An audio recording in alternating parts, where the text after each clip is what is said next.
Video કેમ નહીં ઉતરે ભાઈ? કેમ નહીં ઉતરે? કેમ નહીં ઉતરે ભાઈ?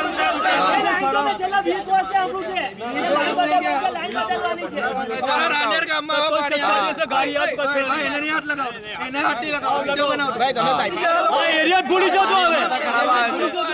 કોઈ વોટ નહીં આવે. આ એરિયા ભૂલી જજો હવે. કોઈ વોટ નહીં આવે. આ એરિયા ભૂલી જજો હવે. કોઈ વોટ નહીં આવે. અને જોઈ દે નાના ઘરમાં બોયડા માંડ્યા છે એ રીતે એ લોકો જોવાનું કેટલા વખત છે પાણી ગંધાતું આવે છે બોલો. આખો વિડીયો જોતા પહેલા હજુ પણ અમારી ચેનલને સબસ્ક્રાઇબ નથી કરી તો યુટ્યુબ પર સબસ્ક્રાઇબ કરો અને ફેસબુક અને ઇન્સ્ટાગ્રામ પર ફોલો કરો.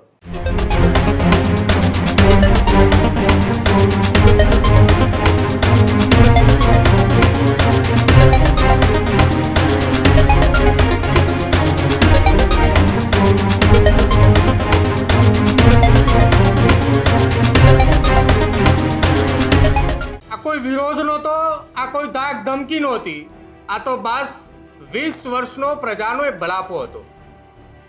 તમે જે દ્રશ્યો જોયા સુરતના છે. સુરત મહાનગરપાલિકાની ચૂંટણી માટેના પ્રચાર પ્રસારની શરૂઆત થઈ છે અને પ્રચાર પ્રસારની શરૂઆત થતાની સાથે જ પહેલી જ વારમાં પહેલા તબક્કામાં પૂર્વ સ્ટેન્ડિંગ કમિટીના ચેરમેન રાજન પટેલને આડે હાથ લીધા છે, જેનું એકમાત્ર કારણ છે કે ચૂંટાયેલા નેતાઓ, ચૂંટાયેલા પ્રતિનિધિઓ એ પોતાના ઘરની અંદર સારું અને સાફ સુથરું પાણી આવે છે અને આરોગ્ય પણ છે, પણ જનતાને કાળું પાણી આવે તો આમાંના એક પણ નેતાને કશો જ ફેર નથી પડતો. આ દ્રશ્યો સુરતના છે કે જ્યાં પ્રચાર પ્રસારમાં નીકળેલા પૂર્વ સ્ટેન્ડિંગ કમિટીના ચેરમેન રાજન પટેલને આડે હાથ લેતા કયા પ્રકારના માહોલ સર્જાયો, વાત આજે તેની કરીશું. ગુજરાતની અંદર ચૂંટણી માટેનું રણસિંગું ફૂંકાઈ ચૂક્યું છે. ભાજપ, કોંગ્રેસ હોય કે આમ આદમી પાર્ટીએ તમામે ચૂંટણી પ્રચાર માટેની શરૂઆતો કરી દીધી છે. દક્ષિણ ગુજરાતની અંદર ભારતીય જનતા પાર્ટીએ કમર કસીને મહેનત કરી રહી છે, કેમ કે સુરતની અંદર વર્ષ 2021ની અંદર જે પરિણામો આવ્યા હતા કે જ્યાં કોંગ્રેસનું મહાનગરપાલિકાની અંદર એક પણ સીટ નહોતી આવી, સામે વિપક્ષની અંદર આમ આદમી પાર્ટી ત્યાં બેસી ચૂકી હતી. હવે ફરી એક વખત આમ આદમી પાર્ટી તે ગઢની અંદર પોતાની સીટો વધારવા માટેની તૈયારી કરી રહી છે ને તેવામાં ભારતીય જનતા પાર્ટીના નેતાઓ જ્યારે ચૂંટણી પ્રચારની અંદર નીકળે છે ત્યારે સ્થાનિક લોકોએ તેમની સાથે આક્રોશ વ્યક્ત કરે છે. અહીંયા તમારે મત માંગવા નથી આવવાનું, આ પ્રકારની જાહેરની અંદર જનતાએ આ ભાજપના નેતાઓને આડે હાથ લેતા ચીમકી આપી. આ ચીમકી કદાચિત એટલા માટે આપી છે કેમ કે છેલ્લા 20 વર્ષનો આ બળાપો છે. સતત અવારનવાર અહીંથી ફરિયાદો ઉઠે છે, તેમ છતાંય તેનું કોઈ નિરાકરણ નહીં. જે વિસ્તારની અંદરથી આ કાળા પાણીની ડોલો બતાવવામાં આવી રહી છે રાંદેર વિસ્તાર છે. રાંદેરનો ઝંડા ચોક વિસ્તાર કે જ્યાં સતત વર્ષોથી કાળું પાણી આવે છે, તેમ છતાંય ભાજપના નેતાઓની ઊંઘ નથી આરામ થતી. 20 વર્ષથી મહાનગરપાલિકાની અંદર સુરત એસએમસીની અંદર સતત વર્ષોથી ભાજપના મેયર આવે છે, તેમ છતાંય ભાજપના નેતાઓનું પેટનું પાણી નથી હલતું. કેમ? જનતાને જે કરવું હોય એ કરે. અમે ચૂંટાઈને આવીએ છીએ એટલે અમે મજા કરીશું. ચૂંટણી આવે છે ત્યારે બળાપો એ જનતાએ કાઢે છે, પણ એ બળાપો એ 5 વર્ષ સુધી એ ચૂંટાયેલા પ્રતિનિધિઓ એવું નથી વિચારતા કે આપણે આ લોકોની દુઃખ, દર્દ અને પીડા દૂર કરીએ. વર્ષ 2021ની ચૂંટણીની અંદર પણ આ જ પ્રકારના એ દ્રશ્યો જોવા મળતા હતા. 2026ની ચૂંટણીમાં પણ આ જ પ્રકારના દ્રશ્યો જોવા મળે છે. એટલે જનતાએ ત્યાંની ત્યાં જ છે, નેતાઓ આગળ વધે છે. જુઓ એ ભાજપના નેતાઓની પ્રચાર પ્રસારમાં ગયા એ દરમિયાન કેવી હાલત થઈ.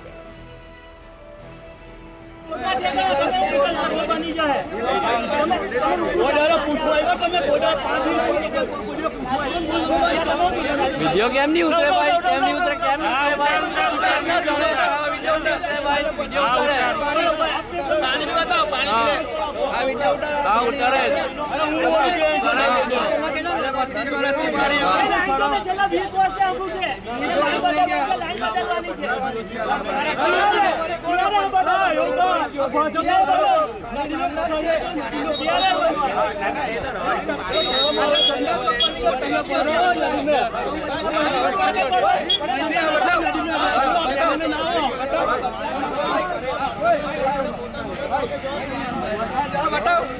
પાણી આવે છે રાનેર ગામમાં હવે પાણી આવે છે ગાડી હાથ પાસે ભાઈ એને હાથ લગાવો એને હાથી લગાવો વિડિયો બનાવો ભાઈ તમે સાઈડ પર બનાવો તમે સાઈડ પર ના પાને વોટ નથી કરાવો તમે શરમ આવે છે શરમ એમ કીધેલું છે 50 શોટ તો ના 15 દિવસ થી એરિયા પૂરી જવાનો તું પકડી જા આ એરિયા પૂરી જતો હવે ये कोई वोट लखी बात करेंगे तुमने कोई वोट नहीं आवे शर्म करो सर अब नाखी दो अब भाजपा में सभी नाखी दो गड्डी में बुझाओ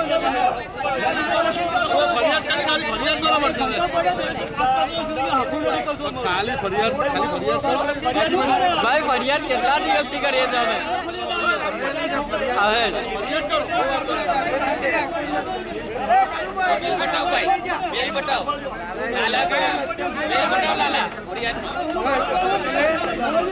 सारे आगे हूं लागे ओ लाला फरियाद नो मेल बताओ ये फरियाद करो फरियाद नो मेल बताओ साहब के फरियाद नो मेल તમને મેલ બતલા દીએ ટ્રાફિક में લાગી દેણે હવે તો पहले तो बोले ये बड़ी बात नॉनसेंस थोड़ी कोने हां काम बराबर काम नु केवा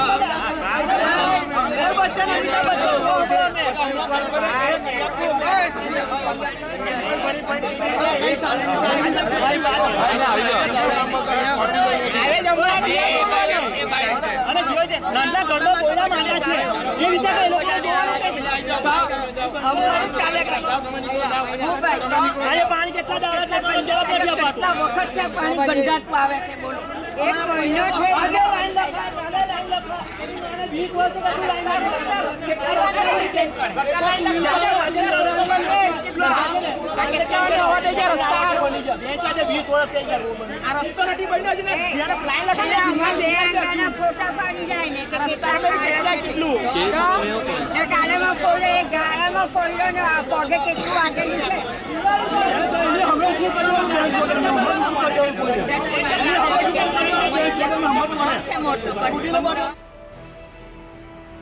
શરમ આવે છે તમને? તમે 5 વર્ષ પછી અહીંયા મત માંગવા આવ્યા છો. 5 વર્ષ દરમિયાન આ વિસ્તારની શું સ્થિતિ છે એક પણ જાણવા આવ્યા છો તમે? આ સવાલ એ સુરતના લોકોએ સુરતના ભાજપના નેતાઓને પૂછી રહ્યા છે. સ્ટેન્ડિંગ કમિટીના પૂર્વ ચેરમેન રાજન પટેલને એ સવાલો એટલા માટે પૂછવામાં આવી રહ્યા છે કે તમે સ્ટેન્ડિંગ કમિટીના ચેરમેન રહી ચૂક્યા હતા, તેમ છતાંય આ વિસ્તારની અંદર હજુ કાળું પાણી આવે છે.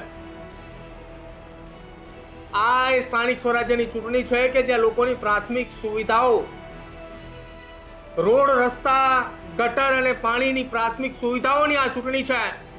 5 વર્ષ પહેલા પણ જે સ્થિતિ હતી એ પણ આજે સ્થિતિ જોવા મળે છે. તેમ છતાંય નેતાઓ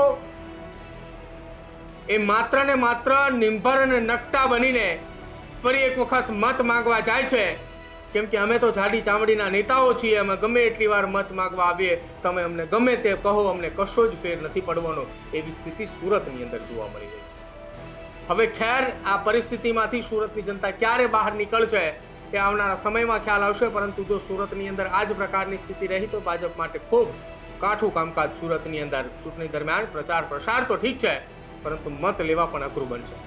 આ જ પ્રકારની તમામ અપડેટ જોવા માટે ન્યૂઝરૂમ ગુજરાતને લાઇક, શેર અને સબસ્ક્રાઇબ કરવાનું ભૂલતા નહીં.